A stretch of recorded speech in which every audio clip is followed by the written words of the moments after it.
আশ্বিনের শারদ প্রাতে বেজে উঠেছে আলোকমঞ্জিত, ধরণীর বহিরাকাশে অন্তরিত মেঘমালা, প্রকৃতির অন্তরাকাশে জাগরিত জ্যোতির্ময়ী জগন্মাতার আগমন বার্তা, আনন্দময়ী মহামায়ার পদধ্বনি অসীম ছন্দে বেজে উঠে রূপলোক ও রসলোকে আনে নবভাব মাধুরীর সঞ্জীবন।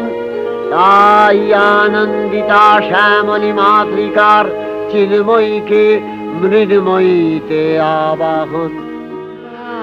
আজলো তো